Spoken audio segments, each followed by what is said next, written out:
Pocket FM. To unlock all the episodes, click the link in bio. As soon as Rita left, Debbie threw herself at Alex and hugged him tightly, sobbing. When Melissa and the other girls had been beating her, Debbie had felt completely alone. Now that she was in Alex's arms, she felt warm and safe. "Why did they say such awful things about my mother?" she asked. "I know how hard my mom's life is. She works hard every day. And whenever I was sick, she would get up really early and go out to get medicine for me. She never complains. I don't care if they make fun of me or hit me, but why do they have to insult my mother?" When she remembered the look on Melissa's face when she had insulted Debbie's mother, Debbie couldn't control her emotions. Her voice broke, and she stomped on the ground, her whole body shaking. "It's okay, Debbie," Alex said. Seeing her like this, he grew even more worried. He hated the people who had hurt her so badly. He gently patted her back to calm her down as quickly as possible. "Don't worry," he assured her. "If anyone hurts you, I'll make sure they pay for it. I will always be by your side to protect you. How are you feeling now? Any better?" As he comforted her, she finally calmed down. "Who beat you?" Alex asked, gently wiping away her tears. "Tell me and I'll deal with it." His eyes held a trace of viciousness. "It was 3 of my bandmates," Debbie answered, speaking softly. She was no longer as upset as before. "Just forget about it. If they try this again, then you can do something." Debbie didn't want to cause trouble with Melissa and the other girls. After all, they were in a band together, and they would have to get along.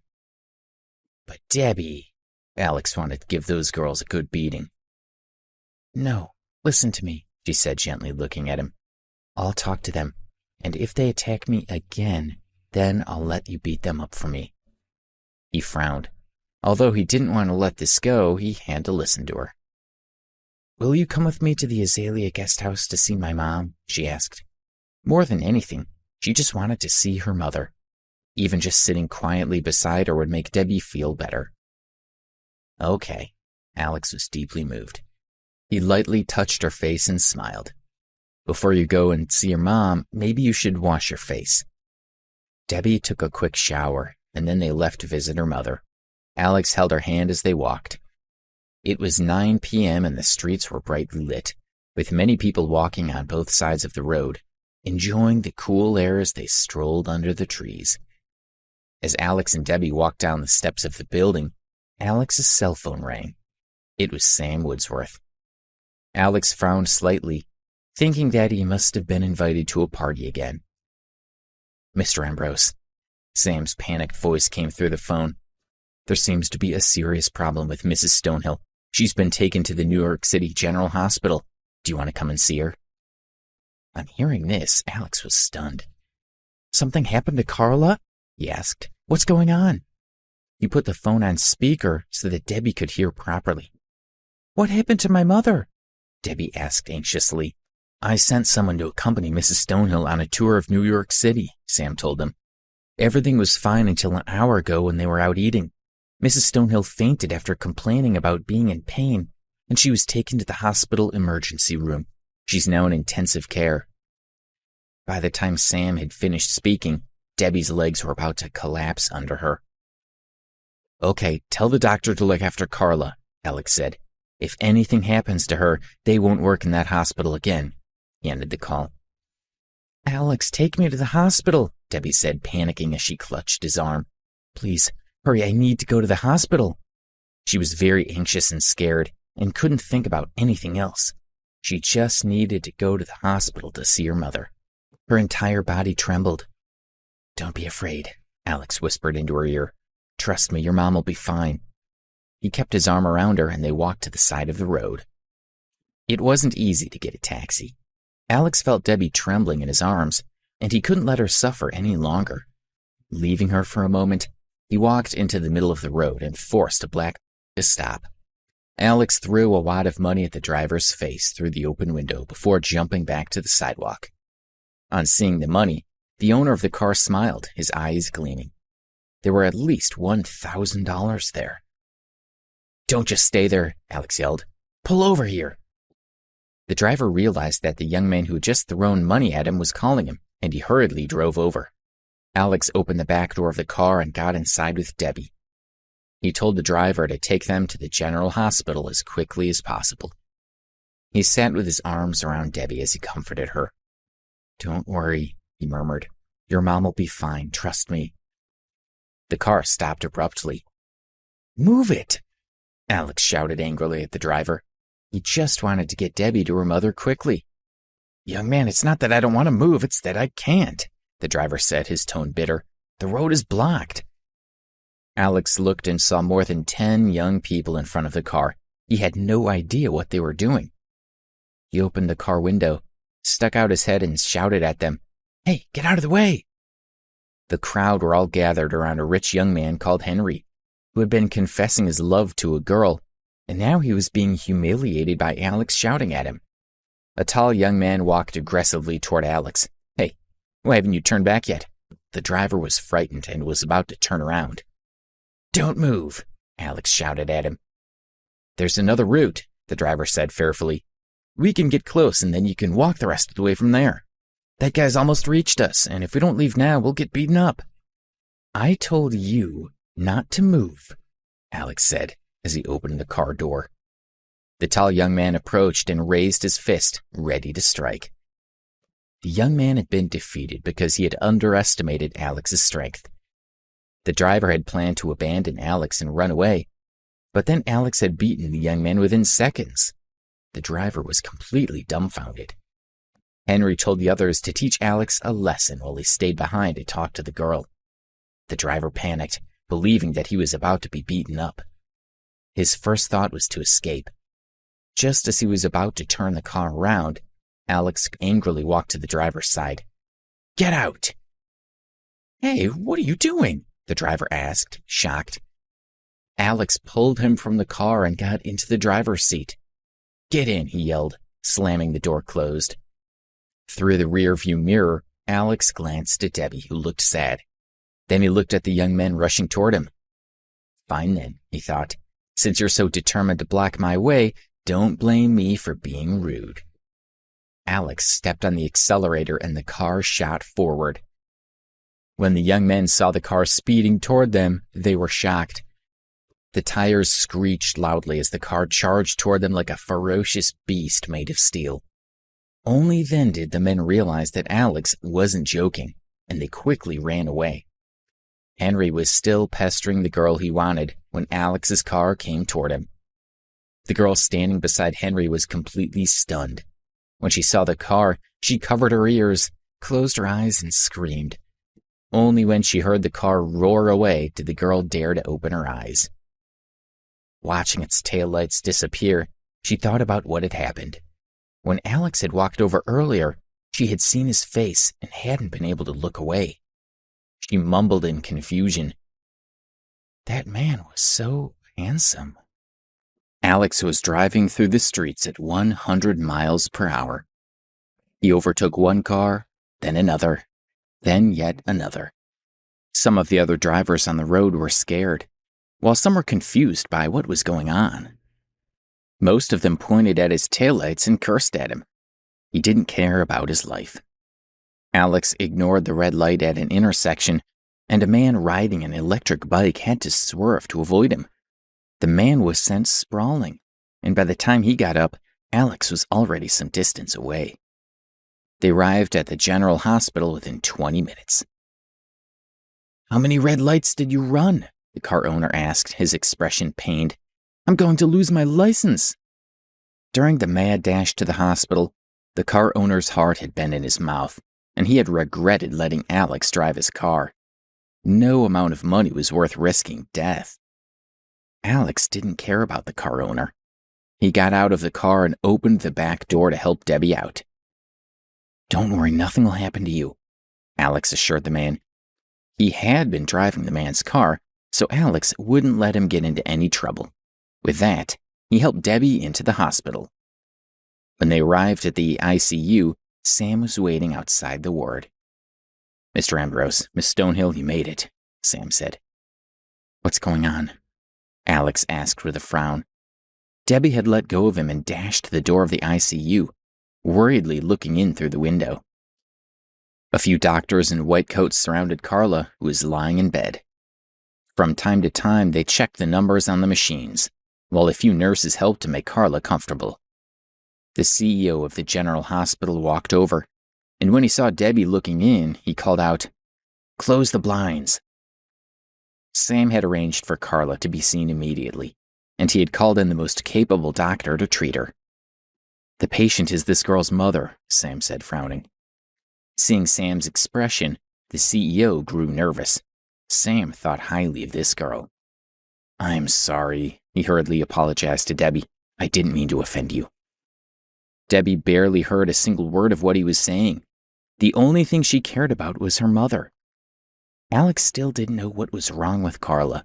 He walked up beside Debbie and put an arm around her shoulders as she looked into the ward.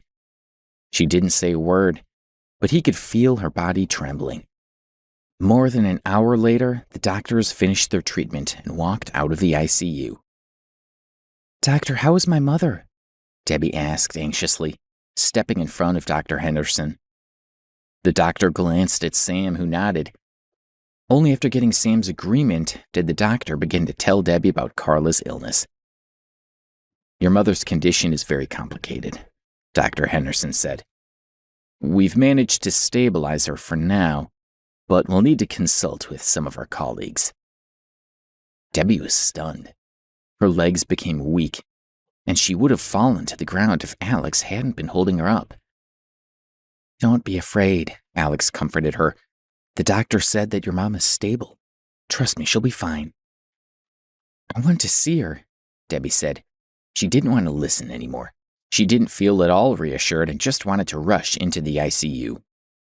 "Miss, please calm down," the doctor said, holding out a hand to stop her.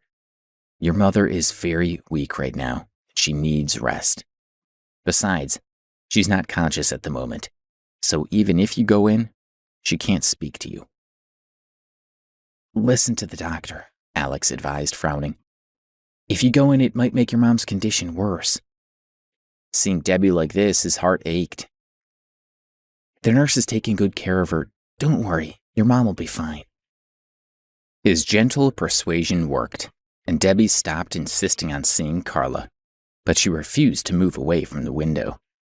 He looked at Sam and said, "Find all the best doctors in New York. If they can't help Debbie's mom, their careers are over." "I'll do it now," Sam said in fear, never having seen Alex in such a mood before. He left to make the arrangements. The CEO and the doctor were both shocked.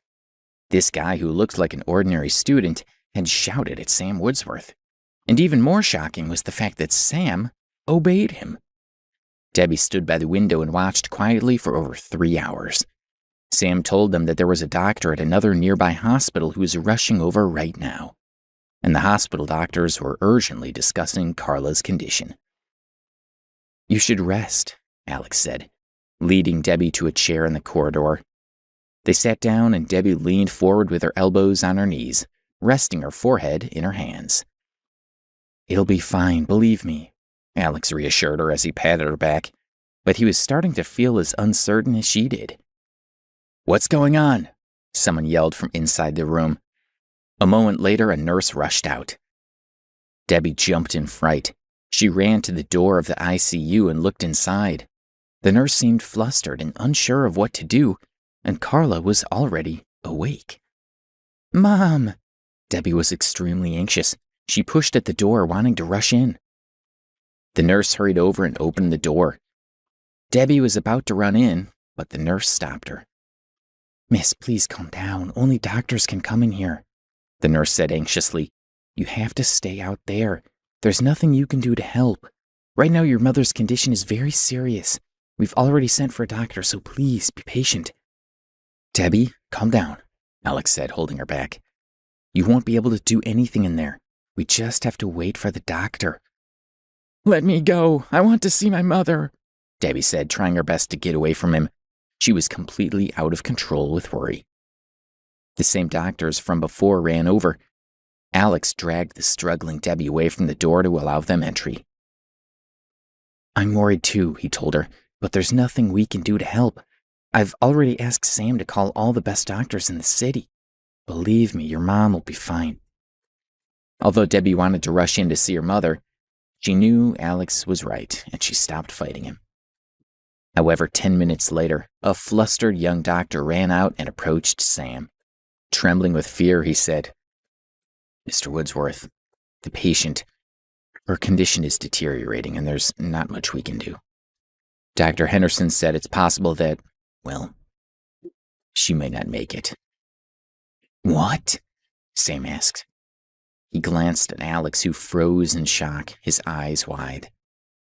Standing beside him, Debbie became even more agitated.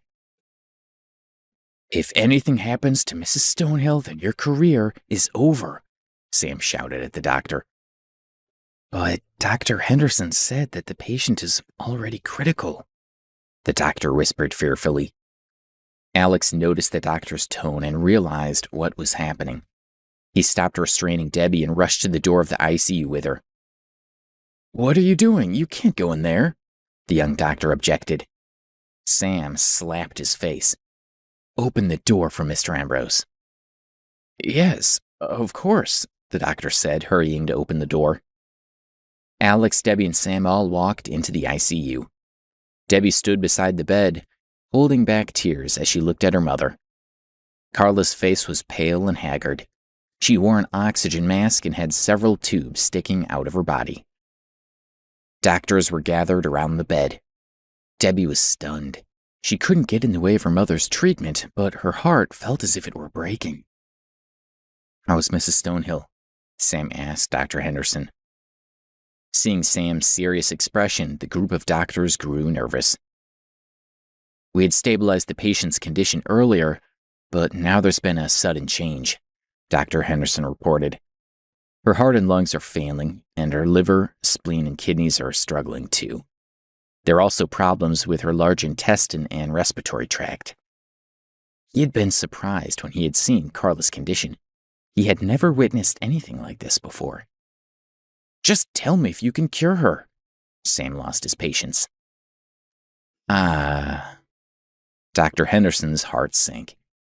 The other doctors didn't even dare to breathe loudly. "I'm afraid, no, I can't," Dr. Henderson admitted. "If you can't cure her, then what's the point of you being here?" Sam reprimanded him angrily. His words scared Dr. Henderson so much that he staggered back. The rest of the doctors and nurses also inched further away. "Mr. Woodsworth, forgive me, but the patient's condition is very unusual," Dr. Henderson explained. "Within a short span of 3 to 4 hours, her condition has deteriorated to such an extent that not even the most authoritative expert in the world would be able to save her. I've never seen anything like it." He stared at Sam in trepidation, hoping Sam would understand. Carla, who was still in bed, slowly raised her hand. But she was too weak to lift it far. Debbie couldn't hold back any longer. She pushed the doctor aside and rushed to the bed. She glanced at the doctor and said, "My mom wants to take off her oxygen mask." She knew her mother well and knew what she wanted just by looking at her. Dr. Henderson gently removed Carla's oxygen mask. Carla, who looked pale and extremely weak, said softly to Sam, "Mr. Woodsworth, I don't blame the doctors for my illness. It's not their fault. But please send them out so I can have a private word with Debbie." "You can't," the doctor objected, knowing that Carla would die.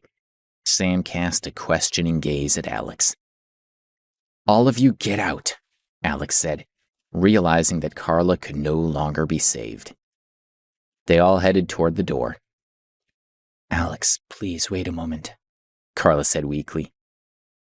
Alex stayed behind while Sam and the doctors went out and closed the door. "Mom," Debbie said, looking at her mother's face. Tears filled her eyes. "Don't cry, Debbie," Carla smiled faintly. She wanted to wipe away Debbie's tears, but Debbie was holding her hand. "Mom, don't move." Debbie knew how weak her mother was. "How do you feel? Are you in pain?" Her heart felt like it was being shredded when she thought about how much pain her mother was enduring. Carla only shook her head slightly. It doesn't hurt. It doesn't hurt at all. Alex, you'll take good care of Debbie, won't you?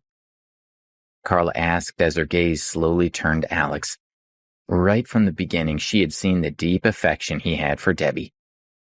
Mom, Debbie said, understanding the meaning of her mother's words. Yes, Mrs. Stonehill, I will take good care of Debbie, Alex said seriously as he looked into Carla's eyes. Good, good. Carla nodded her head in satisfaction. Her heart felt a little lighter. Alex was like family, and he would look after her daughter. Debbie, there's something I need to tell you, Carla said, looking at her. Already her vision was growing a little dim. Debbie held her mother's hand tightly, her eyes filling with tears. I'm not your biological mother, Carla said softly as she looked into Debbie's eyes. This was a secret that she had kept close to her heart for 20 years. Debbie was taken aback. Mom? She asked. I had planned to keep this secret for the rest of my life, Carla said, tears gathering in her eyes. But I felt that I was lying to you, and you should know the truth. No, Mom, Debbie mumbled in a daze. Carla was the only mother she had ever known, and now she was saying that she wasn't Debbie's biological mother. How could she accept that? Alex, who was standing to the side, was also surprised when he heard Carla's words. He looked at both women and realized that the two of them didn't resemble each other. Silly child, you're as kind as your mother. That isn't good. When Carla looked at Debbie's sweet face, she saw Debbie's mother. Touched by the reminder, tears slid down her face. No, Mom, you are my mother, Debbie insisted, growing anxious. Sweet child, I'm not worthy to be your mother, Carla said gently. Your mother is a dignified and elegant young lady, and I was just her young maid. Debbie shook her head slowly. When my young mistress gave birth to you, her family placed her under house arrest and she wasn't allowed to go out, Carla said. To prevent her from escaping, her family forced both of us to inject a poison. We could only survive if we kept consuming the antidote they gave us. Now the poison is flared up in me. The medicine only alleviates the illness for a while. This time it's too late. Mom, don't say any more, Debbie begged, but she had already begun to accept that Carla was not her mother. If I stop now, I'm afraid that I won't get the chance to say it later, Carla said gently. My mistress wanted to keep you safe and raise you herself, but then I learned that your family was looking for an opportunity to kill you while you were still a baby. Carla sighed. I told my mistress straight away. She was thoroughly disappointed with her family and had believed that if she stayed at home, she would wait for a chance to make a move against them. But when we heard of their plans, we took you, knocked out the guard, and ran out of the house. Debbie was hanging on to every word. We were very careful, Carla continued, but we were still discovered by the family. In the end, we were forced onto a cliff. They surrounded us, and my mistress wanted to go back with them and then find an opportunity to escape later. But the leader of the search party wanted to kill my mistress. She realized that something was wrong, but it was already too late, and they had their guns pointed right at us. Oh, Debbie couldn't help but exclaim softly. Alex's mouth also dropped open a little. The men were smiling, so sure of their victory, Carla said. But then my mistress suddenly hugged me and we climbed down the cliff a little. I was so scared that I closed my eyes. Then through the whistling wind, I heard her saying, Carla, take the child. I looked up and saw my mistress giving me a beautiful smile. And then she turned around and threw herself off the cliff. By the time I realized her intention, it was too late. Carla started to cry. I'm sorry, mistress. Debbie was dazed for a moment, as if she had also watched that miserable scene play out. Then Carla began to cough violently. Mom, put the oxygen mask back on, Debbie said, trying to put the mask on her. Let me finish, Carla insisted, turning her face away. She knew how sick she was. The mask wasn't going to make a difference. My poor young mistress, Carla sobbed. And there you were, still looking at me innocently, not understanding what had happened at all. I heard someone saying that they were coming down to search for us, so I didn't dare to stay there any longer. I carried you and left quickly. A few days later, Carla had carried Debbie into a small town in the Northeast and started a new life. Mom. Debbie kept trying to put Carla's oxygen mask back on, but Carla wouldn't let her. Debbie, she said, take off the jade pendant I'm wearing. Debbie carefully removed the pendant from around Carla's neck. The green part of the pendant faded to crystal white, and there were a few strands of red mixed in it at the end. It looked quite extraordinary. Carla had been wearing it for as long as Debbie could remember. She'd always wondered how a poor family like hers could have such a nice-looking pendant. She had asked Carla, but she had never received an answer. This pendant belonged to my mistress, Carla said, her voice growing weaker. I think you should wear it. It belongs to you. Alex? Carla said, focusing on him with great effort. Yes, he said seriously. All these years Debbie has suffered just like me, Carla said, her voice growing feeble. She's too kind, just like her mother, and I worry that she'll be bullied. Since she's chosen you, I hope that you'll treat her well and protect her from being hurt again. Her eyelids were growing heavier and heavier, and she had to fight hard to keep them from closing. She had to hear Alex's answer. Okay, he said solemnly. I promise that, as long as I'm around, I won't let Debbie get hurt. No matter how much I'm injured, you can depend on me. Thank you, Carla said. I'm so relieved. A faint smile appeared on her face. She no longer had the strength to move, and her breathing slowed. Stop talking, Debbie said. Please put on the oxygen mask. She was afraid Carla would waste even more energy trying to speak. I really miss my mistress, Carla said softly as she slowly closed her eyes. I really miss her. You need to rest, Debbie said. She picked up the oxygen mask and pulled it toward Carla's face. But out of the corner of her eye, she saw Carla's hand slide down the bed. It lightly brushed Debbie and then stopped moving. Debbie looked at Carla, who had her eyes closed, and felt a great sense of emptiness in her heart. Mom? Mom? She asked, her lip trembling. She desperately hoped that Carla would respond like she always did, even just with a soft hum. But Carla just lay there quietly, motionless, her face devoid of life. Mom? She asked again, finally realizing what had happened, and a sorrowful wail escaped from her mouth. She hugged Carla's body and pressed her head against her chest, crying sorrowfully. The doctors from the nearby hospital finally arrived and were stopped at the door by Sam. They were no longer of any use. Debbie's mind flashed through scenes of her life with her mother. She didn't care about her biological mother. She only knew that Carla was the one who had known her and loved her the most. Carla was the woman she was the closest to, and now she was gone forever, leaving Debbie an orphan with nothing but memories. 5 minutes passed, then 10 minutes, half an hour, 1 hour. Debbie continued to cry. Her mother's smiling face and voice were gone, and Debbie couldn't control herself. Alex stood silently beside her, listening to her heartbreaking sobs.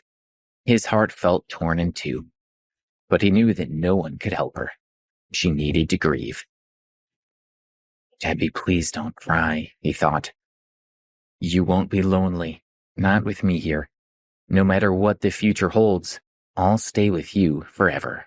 Debbie cried for 3 whole hours that day. When she finally calmed down, Alex asked Sam to take care of Carla. Sam arranged for Carla's body to be cremated and her ashes placed in a grave in New York. Alex accompanied Debbie to the graveyard for the funeral, and when she saw Carla's grave, she cried for a long time. In the 5 days since Carla had passed away, Debbie had been really depressed. She didn't attend any classes at school, nor did she go to practice with the Dream Chasers. Alex was worried about her. If she didn't pull herself together soon, she would make herself ill. That morning he got up early, went out to buy some bread and milk, and then returned to the villa. A few days ago, Debbie had been refusing to eat at all. Then she began to eat a small amount at night. But now, to Alex's surprise, she ate a whole bowl of cereal and 2 slices of toast. "Can you take me to band practice?" she asked Alex after getting dressed properly for the first time in days. In the last few days, Debbie had been thinking a lot. She wondered what Carla would say if she could see her right now. She would feel hurt and blame herself for the state Debbie was in. She wouldn't want her to see her like this. Debbie's heart felt heavy, but she told herself that she needed to snap out of it as soon as possible. Carla needed to know that Debbie would have a good life. Only then would she be able to rest in peace.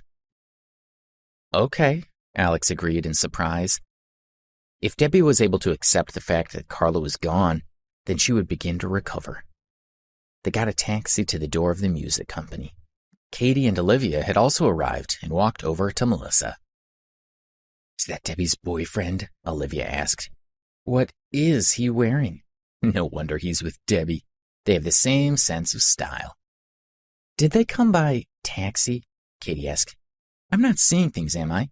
He's at least 20, so he must have a car, right?" "Didn't Debbie say that she came from a little town in the Northeast?" Melissa asked. "Some little place in the middle of nowhere? No doubt her tuition fees took all her mom's money. She can't possibly buy a car. I'm surprised she can afford the taxi." Melissa smiled proudly as she spoke with her friends. They looked at Debbie, who stood still, watching them with a cold expression.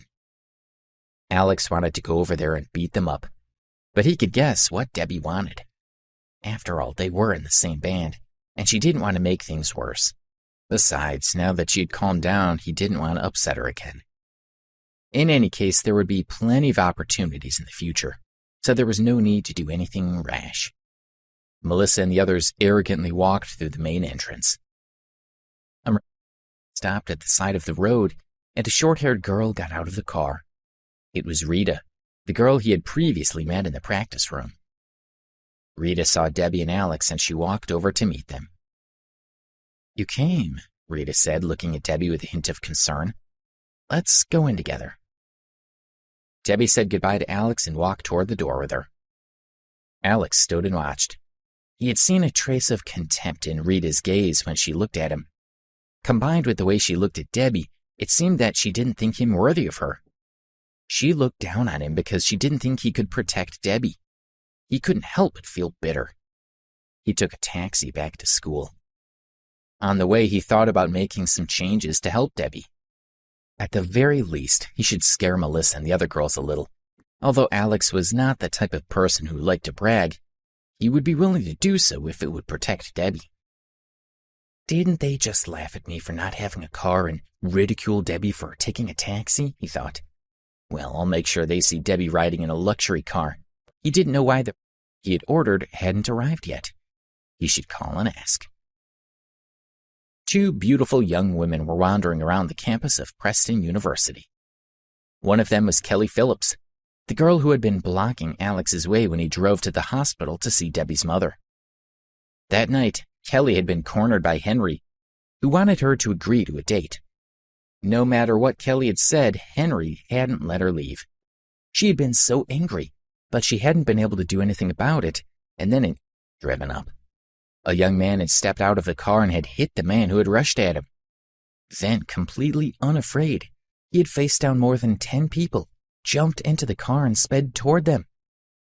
Kelly thought that he would stop the car before he reached them, but he hadn't. He had increased his speed, knocking over the group of men, and continued on toward Henry.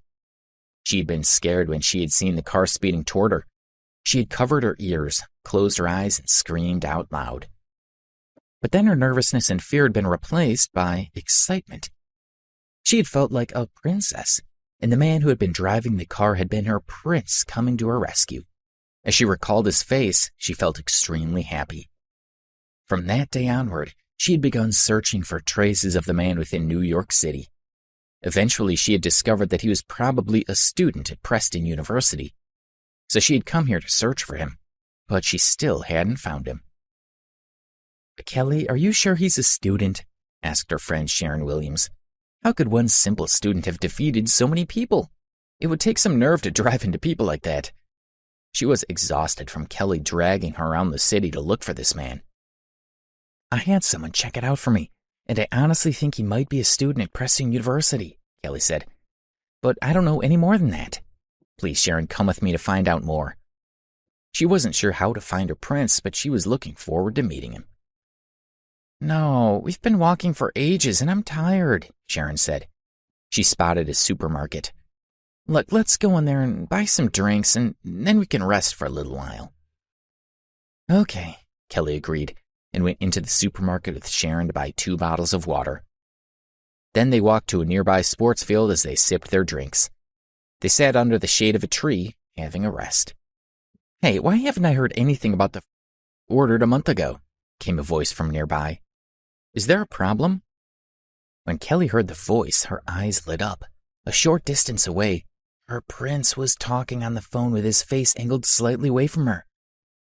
"What's taking so long?" he demanded. "I'll give you an extra $100,000 if you can deliver the car within 10 days. Can you do that?" He paused for a moment. "Okay, I'll transfer the money now, and I expect the car to be delivered as soon as possible." Kelly and Sharon slowly walked over to Alex. When Kelly saw his face, she was sure that he was the man who had been driving the car that night. She was elated. But now that Alex was on the phone, she didn't dare to disturb him. He seemed to be very masculine and impulsive, so she was afraid of offending him. She watched as he made another call. "Mr. Miller, please transfer $100,000 to the New York Auto Exhibition Center," he said into the phone. "Kelly, is that really the man who saved you that night?" Sharon whispered. "I think maybe there's something wrong with him." She looked him over. He was a university student who was dressed in ordinary clothes and didn't look at all rich. And yet he had just been casually discussing something about $100,000. What was wrong with him? "I'll help you meet him," Sharon said, rolling her eyes, and walked towards Alex. Alex ended the call. As he was about to leave, he noticed various students all sneering at him. They had heard what he had said on the phone and thought he was crazy. Alex shook his head and smiled lightly. They could think about what they liked. "Hello. My custom-made, which costs $3 million, has not been delivered yet," the girl said, speaking into her phone. "What? 4 months? No, bring the car to me within 10 days. I'll add $100,000. I must have that car."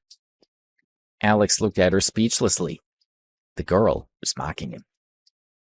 He went to walk around her, but she was still blocking his path. Alex was very angry. He didn't even know this girl, so why was she teasing him? "Please step aside," Alex said, suppressing his anger. "Can't you see I'm on the phone?" The girl glared at Alex. He tried to walk around her again, but she continued to block his way and wouldn't let him pass. "Sharon, stop joking around," Kelly said, walking over with an embarrassed expression. After Alex's actions that night, Sharon was playing with fire. Of course, Kelly also didn't want her friend to tease the prince who had saved her. "What are you doing? Don't be silly. He doesn't look like the person you were talking about. Look at his clothes. He doesn't look much better than a beggar on the street," Sharon said.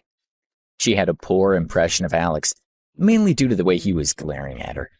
It didn't cross her mind that she was the one who had teased him first, and that his glare was perfectly justified. "Just stop talking for a minute," Kelly said as she glanced at Sharon. Then she looked at Alex and said, "Hello, Alex." "Sorry, I'm leaving." Alex didn't like Sharon either, and he had assumed that her friend must be as unpleasant as she was. He started to walk away. "Now look what you've done," Kelly grumbled as she glanced at Sharon. Then she grabbed her friend's hands and they followed him. Alex felt thirsty, and as he walked past the cafeteria, he decided to get himself a cold drink. After the server had handed him his lemonade, he tried to swipe his meal card on the machine, but it wasn't accepted. Unfortunately, this canteen had only accepted meal cards or cash. Alex had thrown all his cash at the driver the other day to take him and Debbie to the hospital to see her mom. He didn't have any left to pay for the drink. "Oh, no, I'm sorry, I don't..." Alex was about to leave in embarrassment when he heard a beep from the machine beside him. He turned his head and saw that it was Sharon's friend who had paid. The girl was slim with snow-white skin and bangs framing her forehead. Her eyes were big and full of spirit. She had a straight nose and thin pink lips. She looked very delicate. She smiled shyly at him. Alex didn't understand why she was paying for him, but he wanted to thank her. Sharon pulled Kelly away from the canteen and said with a frown, "Why are you paying for him? He was just bragging about having all that money. He said that he had over $1 million in the bank and that he has but he can't even pay for a soda. I think he's crazy. You shouldn't pay him any attention." Even if Alex was the one who had saved Kelly that night, Sharon didn't think much of him. She didn't believe that he was as rich and powerful as Kelly thought. She thought he was just a braggart and a loser. "Shut up, Sharon." Hearing what she said, Kelly started to get annoyed. She didn't care if Alex had been bragging on the phone just a moment ago. To her, he was still her hero. Alex became suspicious when he heard Sharon's words. He wondered, what does she mean by, "don't pay him any attention"? She's reminding me of Kathy and Karen. When the two of them had been paying me attention, they'd both been thinking of ways to cheat me out of money. Could it be that this seemingly harmless friend of Sharon is also after my money? It's possible. After all, quite a few people in the school know that I donated more than $100,000 to the charity. Thinking about this, Alex couldn't help but feel a little angry. He didn't want to be cheated by any woman, no matter how pretty they were. Any woman who was only paying him attention because of his money was ugly to him. He put the lemonade glass on the counter, turned and walked out of the canteen. Kelly started to follow him. She wasn't aware of what Alex had been through with Kathy and Karen, so she couldn't understand why he was being so rude to her. Alex picked up a hire bike on campus and headed to his dorm so that he could get rid of Kelly and the others. To his surprise, Kelly also got a bike and started following him. "Hey, wait a moment," Kelly cried. She was crazily pedaling her bike after him. She rarely rode a bike, so her posture was very awkward. Alex ignored her and continued to ride very fast. "Please stop, I have something to tell you." With a great effort, Kelly finally caught up with him. She tilted her head and panted as she spoke. Alex didn't even look at her, but continued to pedal. He cycled away and left her far behind. "Wait for me, why are you pedaling so quickly?" Kelly pleaded and pedaled as quickly as she could, but the gap between them was getting bigger and bigger. Alex didn't feel sorry for her. "I know that this girl is only talking to me to trick me out of money," he thought. "Why should I give her a chance to do that?" When they arrived at the square in front of the library, Alex heard a clanging sound behind him. He quickly turned around and saw that Kelly's bike had landed on the grass and that she had fallen on top of it. As he saw this, he started to feel a little guilty. After all, Kelly had fallen because she was trying to catch up with him. Alex looked at Kelly lying on the grass. He realized that he'd acted badly and his heart softened. Finally, he turned around and rode to where she had fallen. He propped up his bike and walked over to her. Kelly said angrily to him, "Why did you keep running away from me? Go away, it's too late now." He asked, "Are you okay?" "Would you feel okay in my position? What do you think?" she answered, staring at him from the ground. Alex sighed and reached out his hand to her. She looked at his outstretched hand. Although she was still angry with him, she took it and he pulled her up off the grass. "Are you okay?" Alex asked again, holding her up. "My ankle hurts a little," she replied. Her attitude had also softened toward him. Alex supported the limping girl as they slowly walked to a rock by the side of the road. "Slow down," he told her. Because of his kindness, Kelly started to feel happier. "My ankle hurts. Maybe you could help me massage it?" Kelly requested gently as she looked into his eyes. Alex couldn't turn down such a pretty girl. It was my fault that she fell off her bike after all, he thought. Alex squatted down in front of Kelly. A few male students who were relaxing and reading books on the lawn close by saw this scene. They couldn't concentrate on their reading, as they couldn't help but watch this boy rubbing the girl's foot. The girl sitting on the rock was so beautiful. She was perfect and delicate. Who wouldn't want to take care of her? But the guy was dressed in ordinary clothes. He looked like a total loser, and she was letting him rub her feet. The boys who were watching felt jealous and annoyed. They all wanted to be rubbing the feet of this beautiful girl. "How is it?" Alex raised his head and asked kindly. "There is still a little pain," Kelly replied softly. At first, she thought Alex was a tough, straightforward man, but now it seemed that he had a delicate and gentle side to him. Her good impression of him deepened. Alex was still squatting on the ground, carefully rubbing her feet, when Kelly suddenly asked, "What do you think of me?" "What do you mean?" He stopped and looked at her curiously. "If you like me after all, why don't we go on a date?" Kelly thought Alex liked her too. For her, it had been love at first sight. The first time she had seen him, she wanted to go out with him. Alex put her foot down. He gave her a small smile and stood up.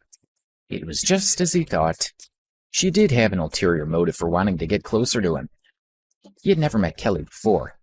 He thought, we've known each other for less than an hour, and yet she says she has feelings for me. Does she like me, or is she only after my money? Alex smiled and slowly turned around to leave. Hold on. Kelly stood up from the rock anxiously and pulled him back. I want to be your girlfriend. What's wrong with that? Kelly was used to men pursuing her. This was the first time she had to proposition a man. She couldn't believe he was rejecting her. How could she not be angry? The boys on the grass who had been secretly watching them were shocked. How could this beautiful goddess fall in love with her? Ask him out. He looked like a nobody. What did this girl see in him? What are you talking about? We've known each other for less than an hour, and I don't even know your name, but you say you want to be my girlfriend? Do you think I'm stupid? Alex asked Kelly with a sneer on his face. I was careless. My name is Kelly. Do you think I'm lying to you? I'm not, she explained quickly. And actually, we have met before. We've met before? Alex was surprised. Such a pretty girl. If he had seen her before, he would remember her. Yes, not only have we met, but you did me a huge favor, she said, and told him all about what had happened that day. Only then did Alex start to remember the incident. As he was rushing in a car to the hospital to see Debbie's mother, he had knocked over the boy who was bothering her. On that day, I thought it was all over. Fortunately, you appeared in time and saved me.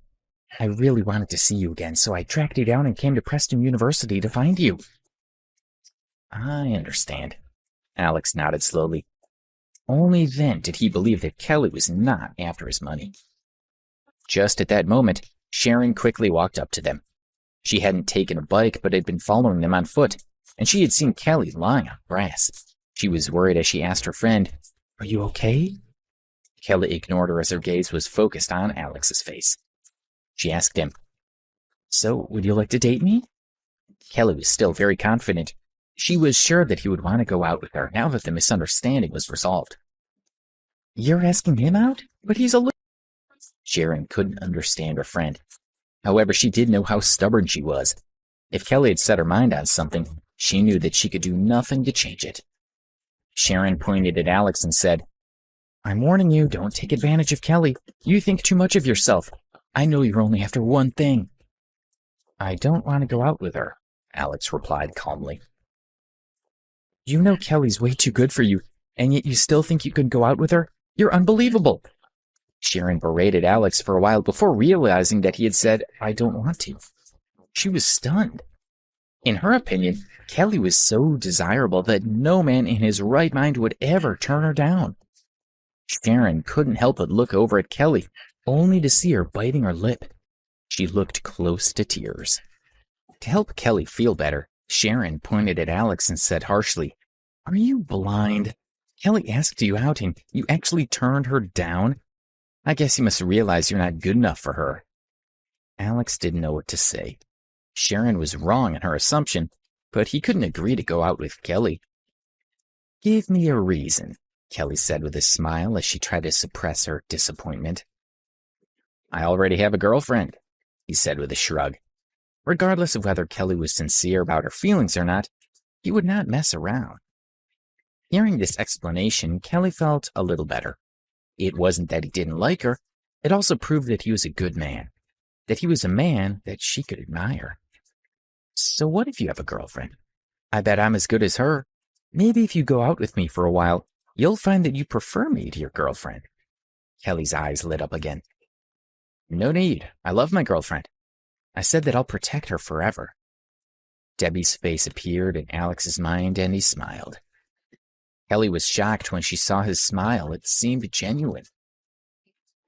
I want to meet your girlfriend and see how beautiful she is, and I want to see for myself how much you love her, Kelly said with a small smile. In her heart, however, she knew that she was jealous. She's at work now, not at school.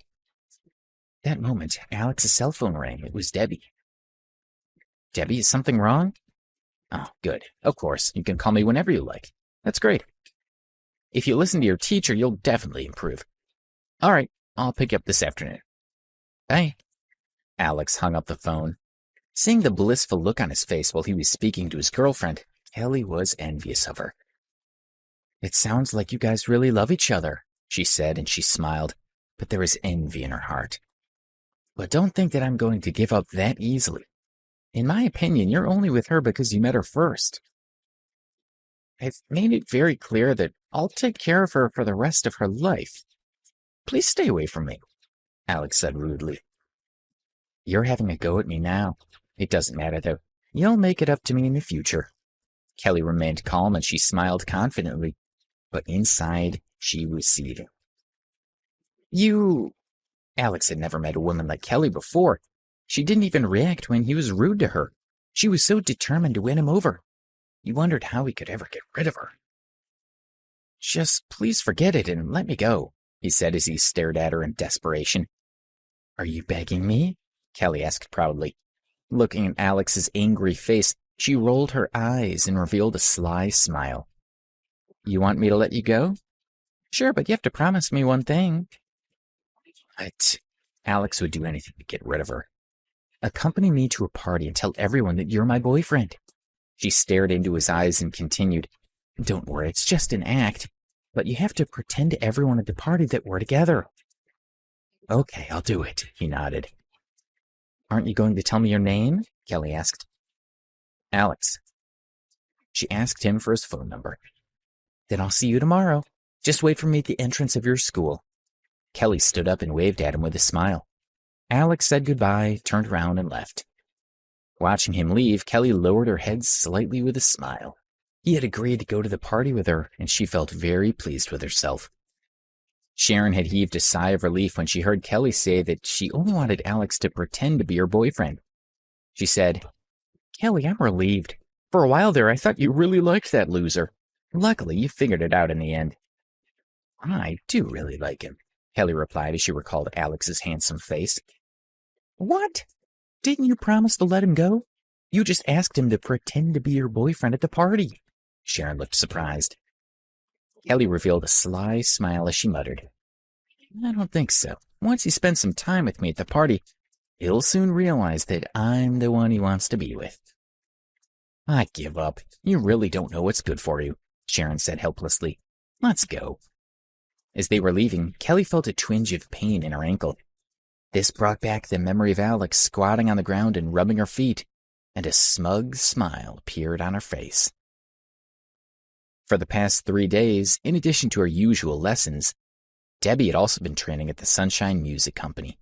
She was no longer being bullied, and she had gradually started to relax. Alex was relieved to see her confidence growing. On the day of the party, Alex had dropped Debbie off at Sunshine Music and had just gotten back to the university campus when he received a call from Kelly, telling him to go to the school gate. After ending the call, he went quickly to their meeting place, where he saw Kelly driving up and waving at him. Sharon, who was sitting in the passenger seat, looked at him in disgust. She said, Don't you have any decent clothes you could have worn? You do know who's going to be there today, don't you? They won't be able to stop laughing at you when they see you. How about I don't go? Alex replied. He didn't take Sharon's words seriously. He also didn't care at all about this party or what the people there thought of him. It's all right, Kelly said with a smile. He still looks handsome. Get in the car. Alex climbed into the back seat and Kelly started the car. When she pulled up at Washington Heights, Alex was puzzled. He asked, Why have you stopped here? The party's in this district, she replied sweetly.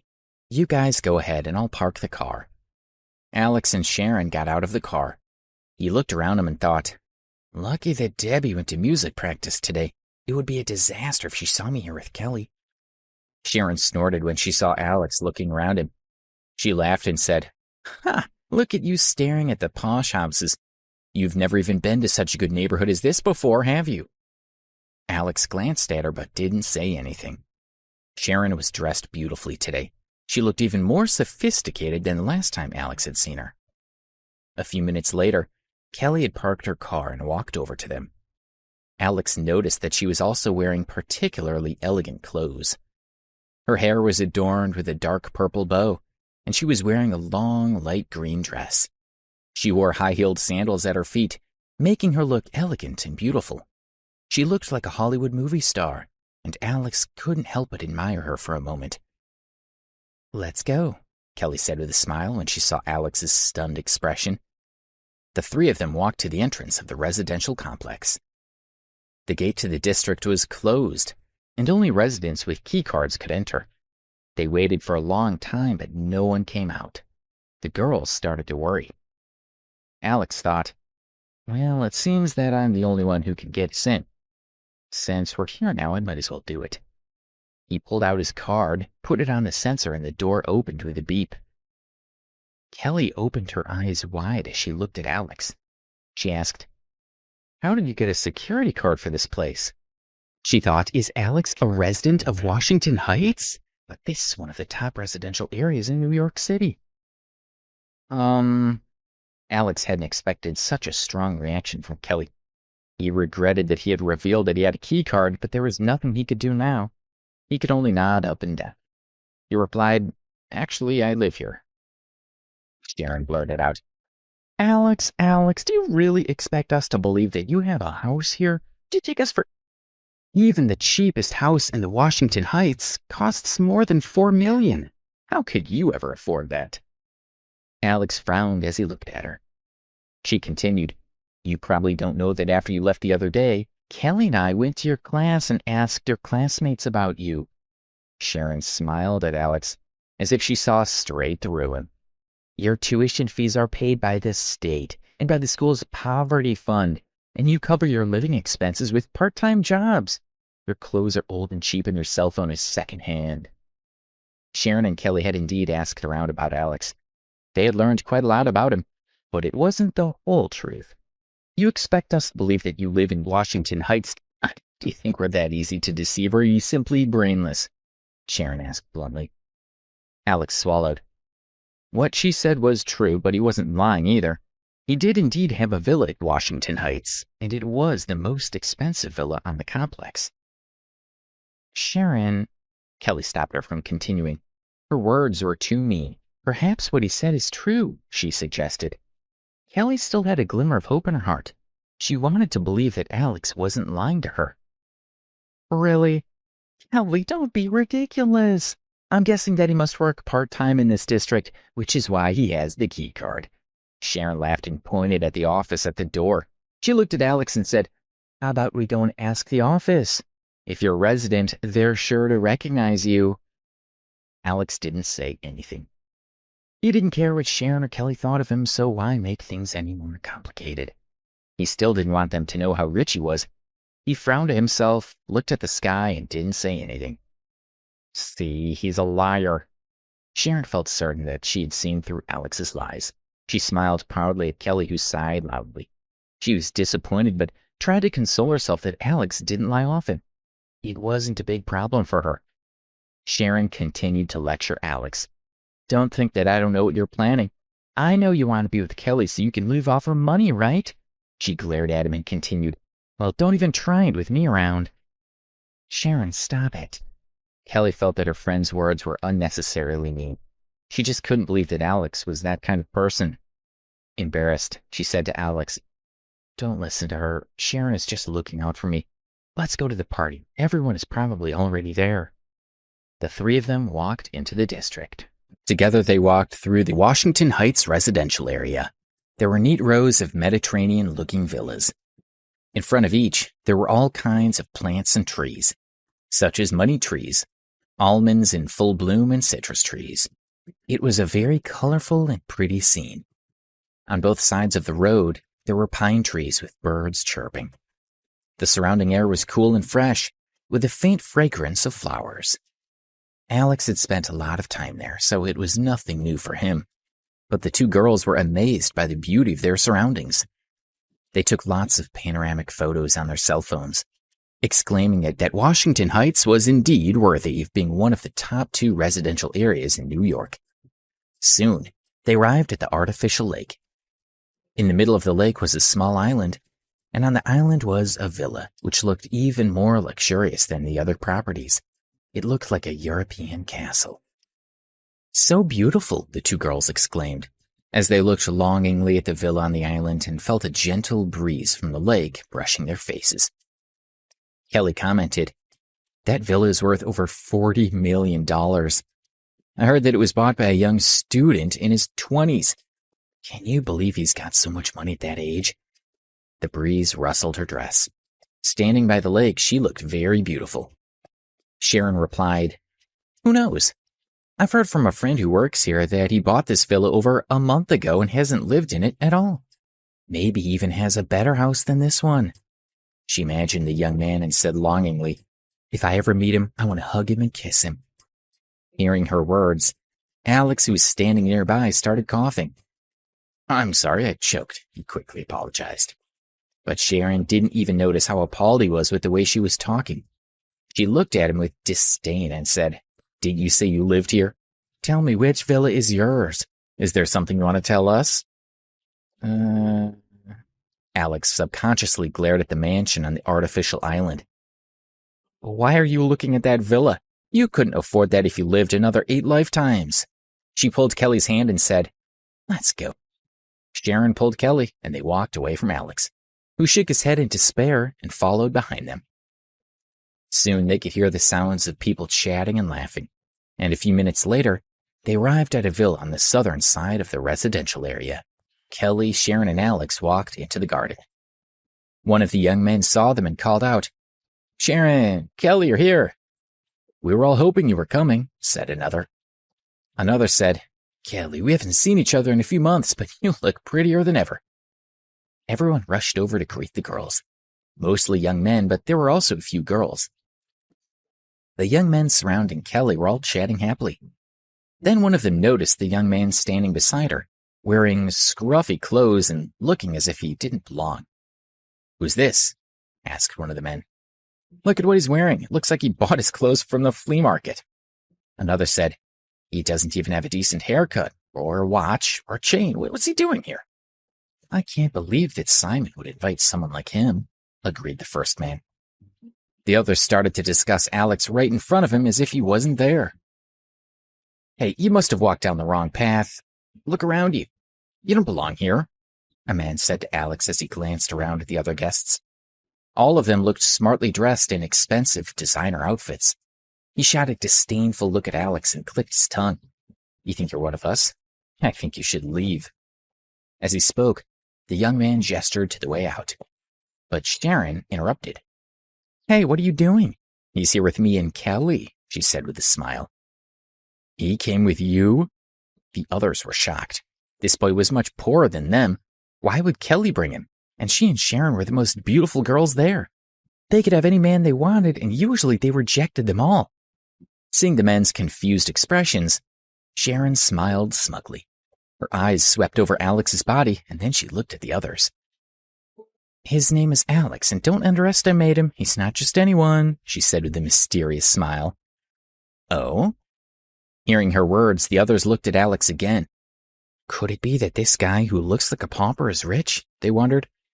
Sharon cleared her throat. "A month ago, Alex ordered an exclusive worth over $20 million. This car is currently being manufactured in Italy from the world's best parts." Hearing this, the others were shocked. Alex and Kelly frowned.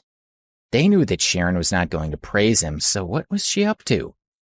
She continued, "Alex didn't want to wait too long for the car to be manufactured, so he paid an extra $100,000 to have it made more quickly. The team at has to deliver it to him within 10 days. She was enjoying herself.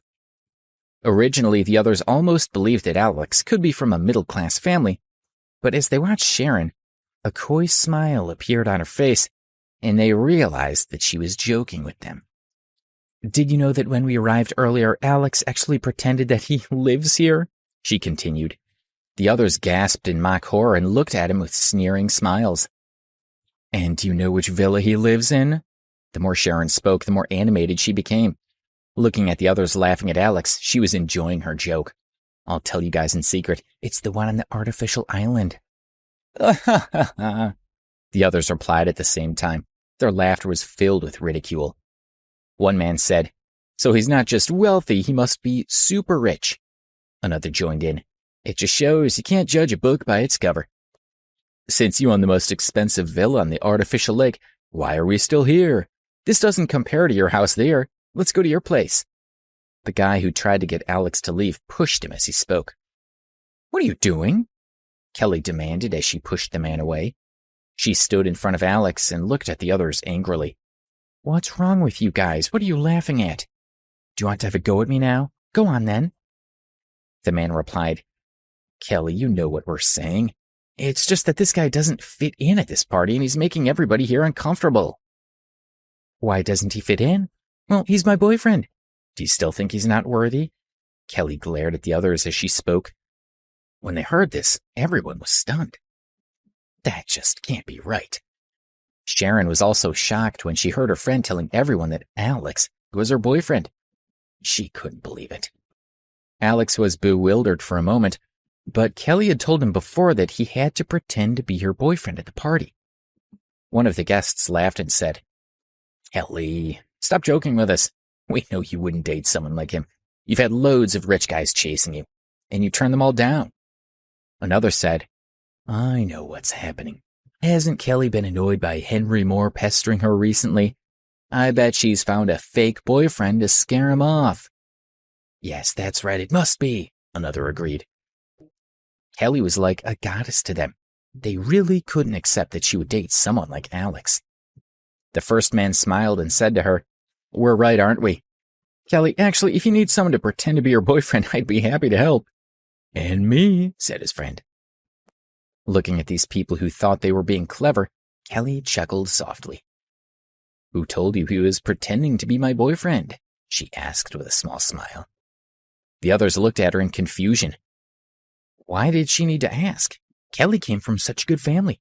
Why would she settle for someone like Alex? Kelly turned and looked at Alex. He was taken aback by how pretty she looked peeking out from beneath her sun hat. He looked into her bright eyes and couldn't help but feel touched by her gaze. Kelly stared into his eyes, then stood on her tiptoes and kissed him on the mouth. Alex was stunned. As Kelly kissed him, Alex didn't respond at all. He opened his eyes wide to see Kelly's face right in front of him. Even though Alex's mind was in turmoil, his body felt light, as if he was lying on soft clouds. He quickly pushed Kelly away. He looked at her in shock. His mind was all over the place. What have I done? Alex thought about Debbie and felt guilty. He felt that kissing another woman behind her back was disgusting, heartless, and cruel. Kelly was shocked when Alex pushed her away. She looked at him, and for a moment, and her heart just felt empty. This was her first kiss. She had imagined it countless times and had never imagined it would be like this. And this was the first time in her life that she had ever been rejected. Everyone watching was in shock. Most of them stood with their mouths open. One of them had had his mouth open ever since Kelly first started kissing Alex. At this moment, a sliver of drool slipped from the corner of his mouth, and he finally came back to his senses.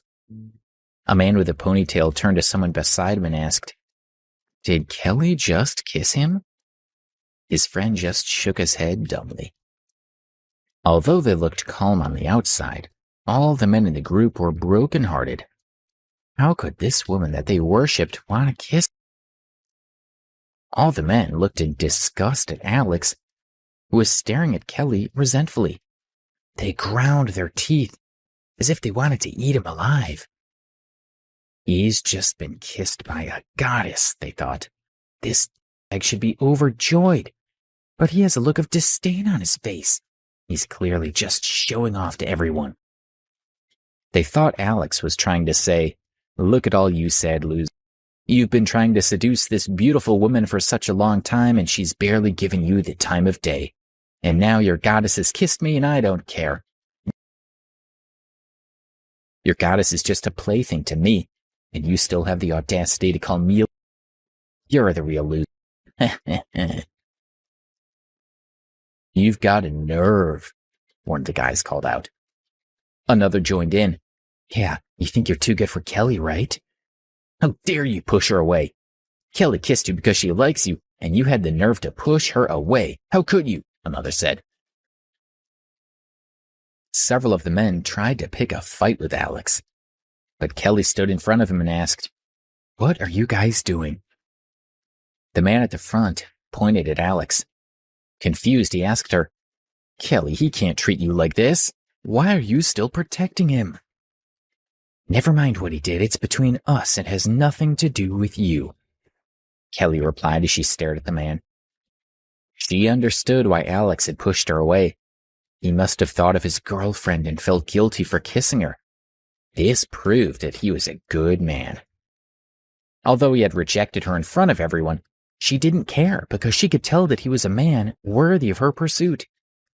Kelly's words rendered the others speechless. They looked at her and then at Alex dumbly. They wanted to beat him up, but they had no justification. Kelly didn't seem to care that he had rejected her, so what could they say? They could only stare. Some of them were starting to admire Alex, and they wanted to know what he had done to make Kelly so determined to protect him. Just then, loud applause rang out, and they all heard a strident voice saying, "You're my cousin, all right. You're nothing like the other women." Everyone looked toward the villa and saw a tall, handsome man walk out. He was bare-chested and wore a pair of flowered shorts. He had his arm around the waist of a tall, beautiful woman. The man was Kelly's cousin, Simon, and this party was to celebrate his 20th birthday. After walking into the garden, the beautiful woman smiled cheerfully at the man and said softly, "Simon, I'll leave now." She kissed Simon on the cheek and walked out through the gate. One of his friends shouted to him.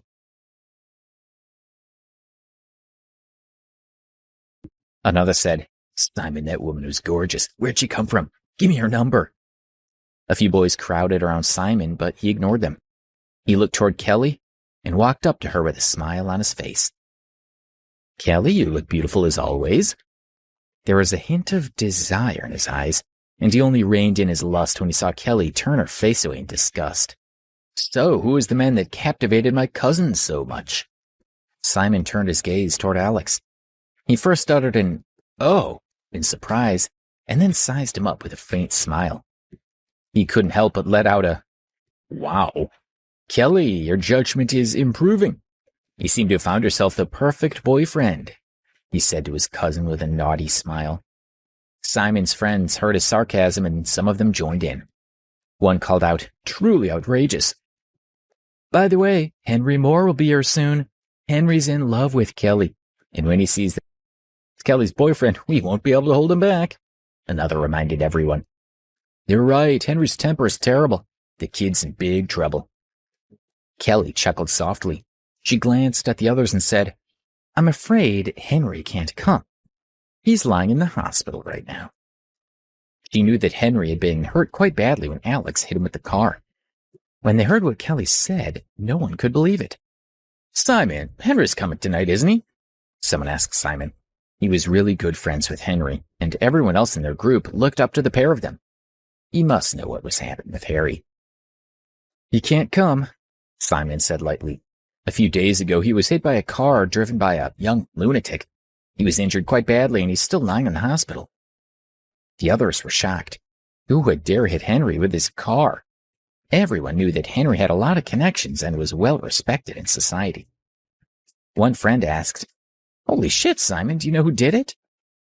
"Daring to bump into Henry, he must have a death wish, right?" another said. "Let's see if Henry needs help," suggested another. Simon replied to his friends, "It's okay. While Henry's been in the hospital, he's already found someone to investigate the incident for him and find out who did it. When he finds out who it was, he'll definitely let us all know."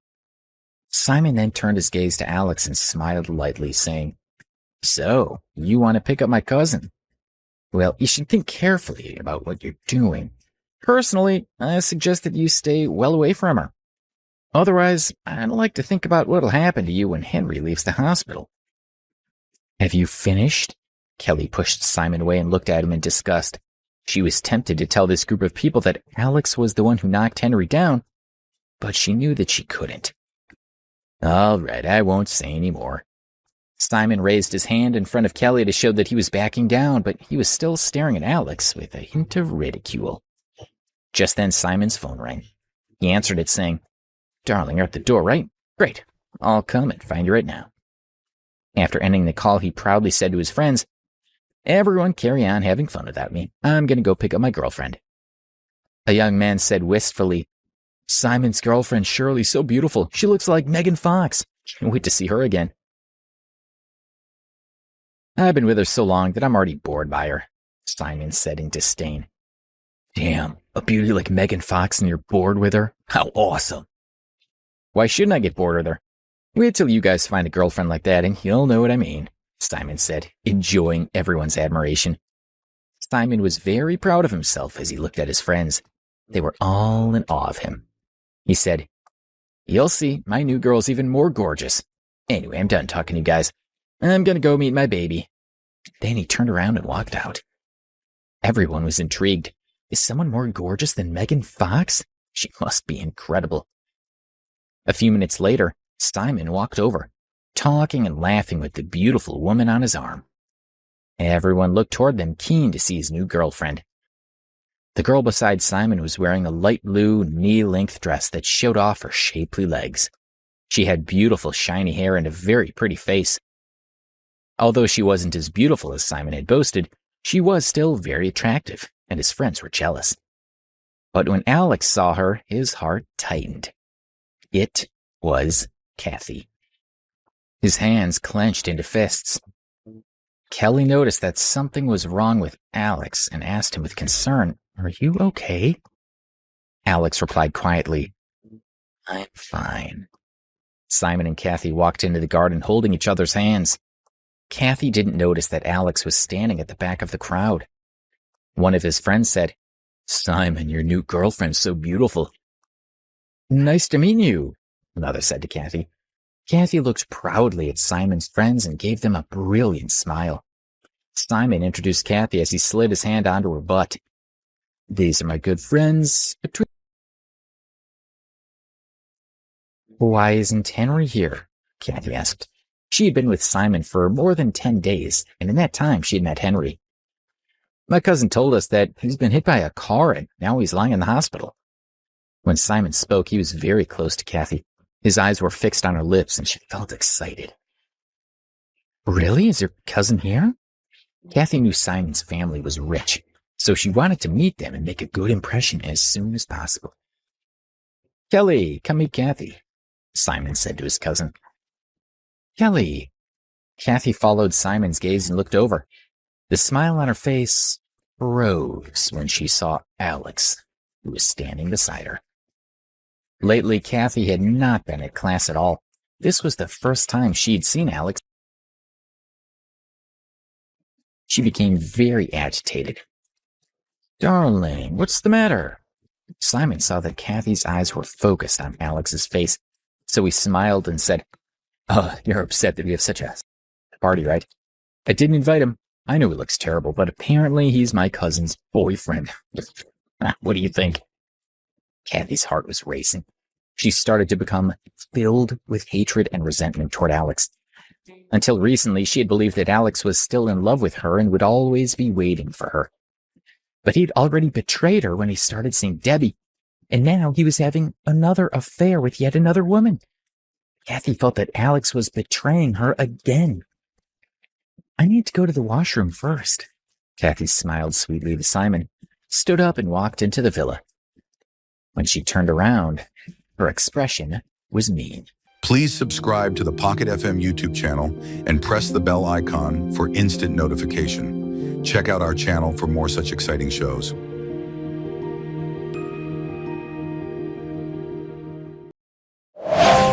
Pocket FM. To unlock all the episodes, click the link in bio.